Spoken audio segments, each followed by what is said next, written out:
بنوں میں آج ہزاروں افراد نے احتجاجی مارچ میں شرکت کی۔ شہر میں شٹر ڈاؤن ہڑتال بھی کی گئی، لیکن پھر حالات کشیدہ ہو گئے۔ سیکیورٹی کے خراب صورتحال کے خلاف ہونے والے احتجاجی مارچ میں فائرنگ ہونے اور بھگدڑ مچنے سے ایک شخص ہلاک جبکہ کئی افراد زخمی ہو گئے۔ پہلے یہ سمجھ لیتے ہیں کہ یہ احتجاجی مارچ کیوں کیا گیا۔ خیبر پختونخوا کے ضلع بنوں میں اس سال کئی دہشت گردی کے واقعات پیش آئے ہیں، جس میں ریسنٹلی 15 جولائی کو کینٹ پر دہشت گردوں نے حملہ کیا، جس میں 8 سیکیورٹی اہلکار ہلاک ہو گئے جبکہ کئی افراد زخمی ہوئے۔ بعد میں ISPR نے اپنے ایک اسٹیٹمنٹ میں کہا کہ آپریشن کے دوران 10 کے 10 دہشت گردوں کو ہلاک کر دیا گیا ہے۔ اس واقعے کے اگلے ہی روز یعنی 16 جولائی کو شدت پسندوں نے ڈیرہ اسماعیل خان کے نواحی علاقے میں مرکز صحت پر حملہ کیا، جس میں 2 لیڈی ہیلتھ ورکرز، 2 بچے اور ایک چوکیدار مارے گئے۔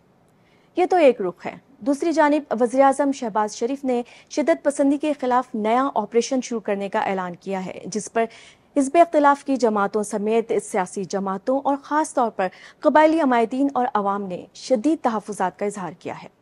اس بیک گراؤنڈ کو دیکھتے ہوئے مظاہرین کیا مطالبہ کر رہے ہیں؟ مظاہرین کا کہنا ہے کہ علاقے میں خوف کی فضا ہے، ان کو گھر سے باہر نکلتے ہوئے ڈر لگتا ہے، کاروبار بھی ان کا بری طرح متاثر ہے اور وہ چاہتے ہیں کہ مسلح افراد علاقے سے چلے جائیں۔ اور گزشتہ روز علماء اور مقامی سیاسی قائدین نے یہ اعلانات کروائے ہیں کہ وہ مسلح افراد جو بنوں اور اس کے مضافات میں مقیم ہیں وہ فوری علاقہ چھوڑ دیں۔ چند اطلاعات کے مطابق ان اعلانات کے بعد کچھ افراد علاقہ چھوڑ کر بھی گئے ہیں، لیکن فی الحال ہم آزادانہ اس کی تصدیق نہیں کر سکے۔